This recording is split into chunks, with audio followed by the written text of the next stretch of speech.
Hello and welcome to the show. I'm Kim Parley. Thank you so much for joining us tonight. Well, another day, another 300-point swing for the Dow. What began as a 230-point sell-off within the first hour turned into a late-day rally with the Dow finishing up 70 points in the positive. And this type of volatility has become the new norm for investors. So how do you manage that volatility and what should you be paying attention to? Joining us for some perspective is David Pearl. He is Co-Chief Investment Officer at Epoch Investment Partners, and he joins us from New York. David, great to see you. Great to be here. Let me ask you first off, just from big picture perspective, the S&P now down about 6% on a year-to-date basis, but just a few weeks ago was down as much as 10%. What's your take on just, I guess, valuations of where the market is sitting right now? Right. Well, we haven't had a correction of any sort really since the financial crisis. There was one brief one a few years ago, but this is the first full correction. So valuations have gotten much more reasonable. The market was at a high in valuation of about 17.5 times earnings. Now it's 15.5 times earnings, which is more than norm. So valuations are more attractive, but obviously volatility is higher. The point in equities, though, is that you get superior returns owning equities relative to, let's say, fixed income, but you have to live with more volatility or risk, so you have to be a long-term investor. Anyone trying to trade the market is going to have a very hard time getting each turn right. So you really want to own good stocks, ride them through, maybe dollar cost average if you're a individual, and just stick with it. And we're seeing, the market have big reversals intraday, and today you can just see what it paid to stay in the market. You say, ride it through, and again, you do this professionally. It's what you do. For those of us who don't, it feels rather uncomfortable when we're actually on that ride. You got a couple charts here I want to take a look at. We've got a 10-year VIX chart and a 1-year VIX. Let's look at the 10-year first. It feels like this has been a very bumpy ride, but again, when you get the 10-year perspective, you realize, okay, it's not as bad perhaps as maybe we think it is.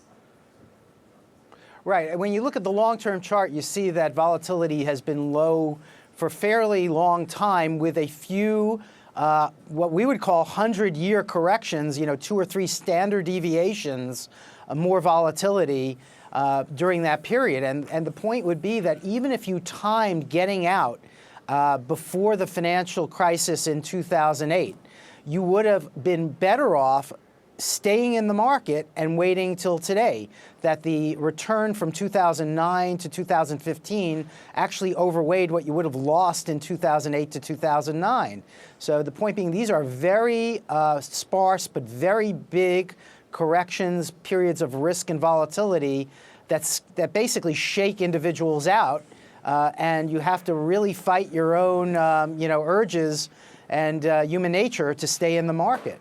But these are great opportunities to be long-term investors and get great returns. And right now, the equity yield is substantially higher than fixed income yields. So in the United States, equity yields, if you include share buyback, are in the 5+% rate, dividends and share buyback, versus 10-year Treasury in the U.S. of 1.8 or so. So you're really getting paid to take more risk, but you got to hang on. Yeah, let's narrow the range a bit here, because you've given us a chart that shows a 1-year look at the VIX, and tell me why you think it's important that we take a look at this. Why is this notable?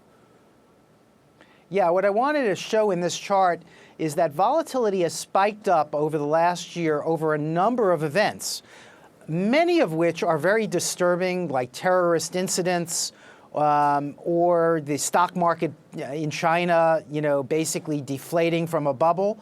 But when you look at it from a fundamental point of view, many of the events causing this volatility, the nervousness in the market, are not based on fundamentals, either the economy or corporate earnings. So our point would be, if you're an investor, particularly in the United States, none of this has affected the earnings growth of companies in the U.S. or indeed in GDP growth in the U.S., which is one of the only countries in the world in a sustainable recovery. The U.S. is growing more like 2.5% year over year, which is the best rate outside of China.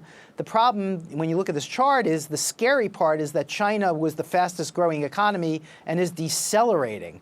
China is still growing probably 4 to 6% faster than the U.S., but it's slowing, whereas the U.S. is accelerating. And when you look at most of these world events, and believe me, there are issues in the Middle East and Europe, the Brexit issue right now with England, plus China and other turmoil, and the BRIC countries, I should point that out. So there's plenty of issues around the world, but when you look at it in the United States, it does not affect the U.S. economy that directly. The U.S. is one of the most self-directed economies. We don't export much, and even our imports are not that unmanageable, so that growth continues because of domestic demand led by consumers. The U.S. economy is driven 70% by consumer spending, and consumers are doing quite well in the U.S. Retail sales were up 8 or 9%. Consumer purchasing power has actually gone up in the U.S., partially because of the strong dollar, and partially because of all the weakness in commodities like energy. So people who drive their car pay less money at the pump, have more disposable income. And Chinese goods are now actually cheaper thanks to devaluation in China. So what's tough on certain markets has actually been beneficial to U.S. consumers, and that's what's driving the U.S. economy. So, you know, positioning-wise, you'd like to buy companies that are positioned for growth domestically led by consumers, and we'll talk about some names perhaps. But there's plenty of opportunity to invest in the U.S., and we've had a correction, so valuations are more attractive. Well, it's funny you mentioned that because, you know, and you make a good point about being, you know, the U.S. being a self-directed economy, and we'll come to that in a second. But you talk about valuations coming down, and you've got a chart here that I want to take a look at, and this is the S&P index sector valuations. And what I find surprising about this, I did a double take when I saw it. Actually, if we can bring it up, you've got, you know, financials, and you've got your telecommunications sector. Anyways, right across the chart here, on the right, that huge tall bar at the top, that's the energy sector. And that's with the sell-off, I'm assuming, obviously. So what's happening there? Yeah, I mean, the point of the chart is everything except energy, so I will explain energy. Energy has the highest valuation mainly because earnings have gone away.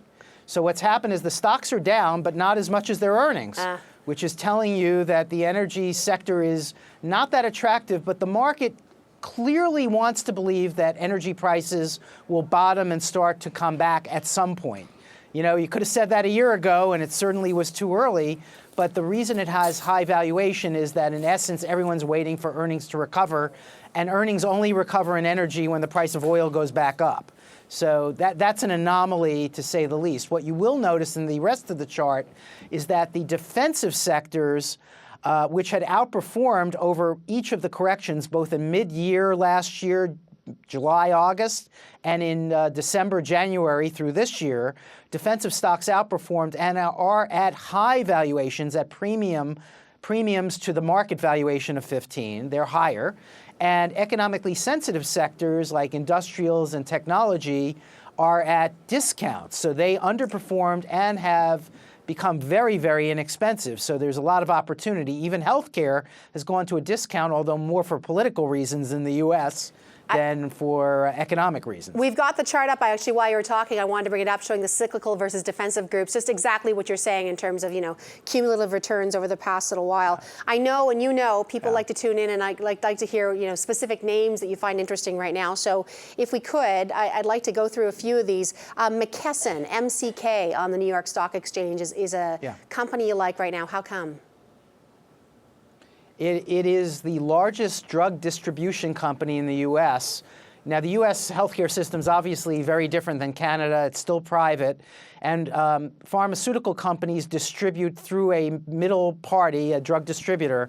There's only 3 of them. McKesson has 45% plus market share and benefits by the growth in volume.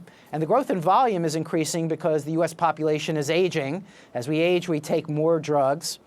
Also because prices have been increasing, both in generics and in brand name drugs, but even more in generics, which have taken a larger share of the market. It's 90% of prescriptions, but it has higher margins, believe it or not, when you sell generic drugs. So they capture a little bit of that margin. So we think it's a great business. It has been over many, many years, but the stock had a very large correction over the last few months, partly because of fears in the United States about drug pricing regulations, and also because as the largest distributor, 2 of their largest clients were acquired by another company, and they possibly could lose their contracts. So they could have a market share shift temporarily. All that said, this stock is trading at under 12 times earnings, growing in the high single digits of earnings and revenues. And again, the horizon for their business looks terrific. It's an oligopoly, so pricing power seems to be very strong among the top 3 players, who together have 90+% of the market. So it's a great company, and it just is an interesting time to look at it, given the low valuation. It's one of the lowest valuations for this company over 10 years. That's so fascinating. Again, it's really interesting. Let me ask you, I've only got time for one more, David. I've got about 30 seconds, but I want to squeeze it in. Comcast or Apple, you choose. You tell me which one you want to talk about in 30 seconds, please. Yeah, I'm going to talk about Comcast because it's purely domestic, and it sells to consumers. So, it's a play on exactly the part of the U.S. economy where purchasing power is better, and consumers are willing to watch more TV, and that has not dropped over time. Thank goodness. And interestingly, with all the talk about cable cutting, they gained 90,000 new subscribers last quarter, so they've bucked the trend of cord cutters. People are willing to buy premium channels, and they've done a fantastic job. And besides that, they supply internet to most homes, and that is still a huge growth area. So domestically focused, monopoly wherever they are, because it's a regional monopoly in each local area. Pricing power, and again, just growth of price and amount of volume of internet use, as well as telephone and cable. Well, when you watch domestically focused. When you watch premium channels like this one, you get premium content that you're talking about, some good investing ideas. David, it is always such a pleasure. Thank you so much for joining us.